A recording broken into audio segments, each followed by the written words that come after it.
संपूर्ण 3 तासपर्यंत प्रेक्षकांना खेळवून ठेवणारा मराठी चित्रपट तोडफोड हा संपूर्ण महाराष्ट्रामध्ये एकाच वेळी प्रदर्शित होणार आहे। या चित्रपटामध्ये यवतमाळ जिल्ह्यातील घाटंजी तालुक्यात येणाऱ्या भांबोरा येथील निलेश काटोल हा कलावंत काम करीत आहे। या चित्रपटामध्ये कथानकाची गुंफण अतिशय उत्कृष्ट असल्याची माहिती चित्रपटाचे निर्माते, दिग्दर्शक आणि लेखक अशोक सूर्यवंशी यांनी दिली। आगामी प्रदर्शित होणारा तोडफोड हा चित्रपट संपूर्ण महाराष्ट्रात प्रदर्शित होतोय।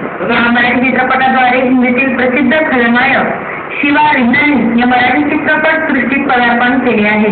अनेक हिंदी चित्रपटात स्वतःच्या अभिनयाची झलक दाखवून गेली 3 दशके रसिकांच्या मनावर ते राज्य करत आहे। याच अभिनयाच्या जोरावर मराठी चित्रपट सृष्टीची त्यांची दखल घेऊन नव्या उमेदीचे निर्माते दिग्दर्शक अशोक सूर्यवंशी यांच्या तोडफोड चित्रपटात शिवा रिंदानी इन्स्पेक्टरच्या भूमिकेत पडद्यावर झळकतील। हम, गोपी किशन, बॉर्डर, मुद्रा, देशद्रोही, घातक इत्यादी चित्रपटातील त्यांच्या भूमिका विशेष लक्षात राहणाऱ्या आहेत। 1981 मध्ये प्रदर्शित झालेल्या चष्मे बहादूर या चित्रपटातून त्यांनी अभिनयाचा शिगणेशा केला। तेव्हापासून ते आजपर्यंत ते अनेक चित्रपटात आपणास पाहावयास मिळत आहे।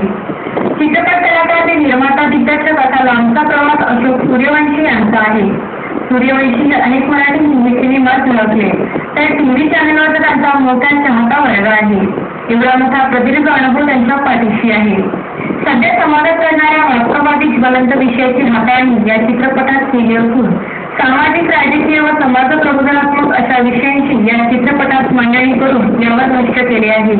या चित्रपटात मुख्य भूमिकेत नवा चेहरा निलेश काटोल व पायल शिंदे व हिंदीतील प्रसिद्ध खलनायक शिवा रिंदानी तसेच ज्येष्ठ कलाकार किशोर नांदनकर, जयमाला इमानदार, राघवेंद्र कडकोळ हे कलाकार असून सहकलाकार विशाल सूर्यवंशी, प्रतीक सूर्यवंशी व ऋषिकेश सूर्यवंशी इत्यादी कलाकारांचा अभिनय आपणास पाहावयास मिळेल।